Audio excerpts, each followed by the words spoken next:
Since coming to power, Labour ministers have been widely accused of hypocrisy, sparking frustration among many people.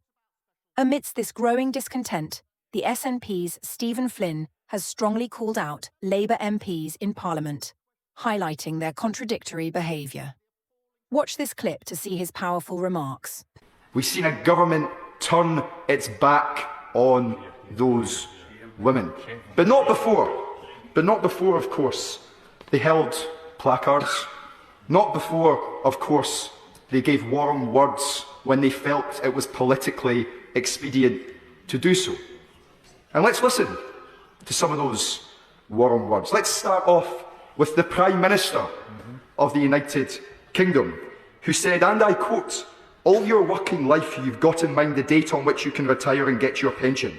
And just as you get towards it, the goalposts are moved and you don't get it. And that's a real injustice." Let's look at what the Deputy Prime Minister said. They want their money back, and quite rightly so.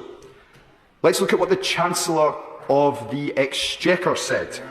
"Pleasure to speak in the state pension age debate and talk about women who are being treated so badly. The government must listen. #WASPy. The Home Secretary, "I'll keep fighting for a fair deal for WASPy women." The Business Secretary, "I have always supported local campaigners and will continue to stand up for the WASPy women of Tameside. I know that you will fight on." The Defence Secretary, "Labour will correct this historic wrong." And for those of us in Scotland, let's look north of the border. The leader of the Labour Party in Scotland, Anas Sarwar, who said, "Under my leadership, WASPy women will finally receive the justice they deserve." Or indeed, the wider Labour Party in Scotland, who stated, and I quote once again, "Labour will right the historical wrong of pension discrimination by compensating more than 300,000 women in Scotland with an average of £15,000. When Labour wins, Scotland's women win." What happened? A parcel of rogues, indeed. Now, I was one of many who was in this chamber prior to Christmas when the Secretary of State decided to make a statement right before Parliament broke off to confirm that the government was sorry. To confirm that the government was sorry for the maladministration that took place. That it was going to make sure that the Department for Work and Pensions, which inflicted this wrong upon those women, would never do so again. Lessons would be learned. But that was your lot. The evidence that they used to back up their decision not to award any compensation, in fact, not even to discuss the concept of compensation within this chamber, was based upon data, as I understand it, of just 200 respondents from many years ago.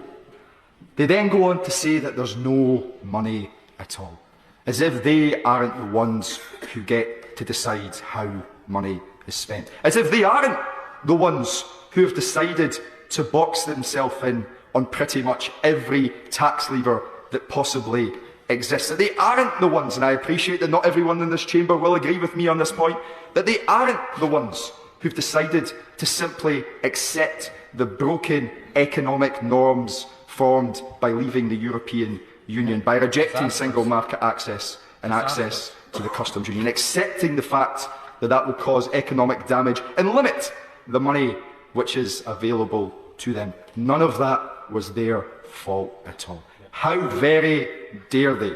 Do they think that the public are zipped up the back? Do they think that the WASPy women are not listening and not watching the decisions that they have chosen to take? This, Madam Deputy Speaker, is a defining issue. Many of us in the last Parliament watched on as a TV show changed the mind of the government in respect of the Post Office horizon. Many of us watched on as Parliament itself forced the government to change tact when it came to the infected blood scandal. Many of us have spoken about the Equitable Life scandal, the Hillsborough disaster, the loan charge debacle, and indeed the WASPy campaign.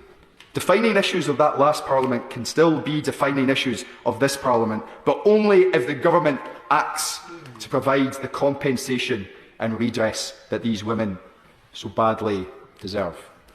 There was a man who went on to become the Prime Minister of the United Kingdom who said that the walls of Westminster are so high.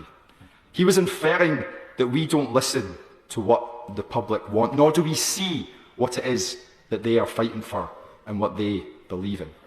But we know where the public stands on this issue. We know that they believe the WASPy women should be given the compensation that they deserve. And with this bill, we will seek to provide it, Madam Deputy Speaker. Thank you very much. Do you think Labour is the most hypocritical party in the UK? Like this video if you agree, and share your thoughts in the comments.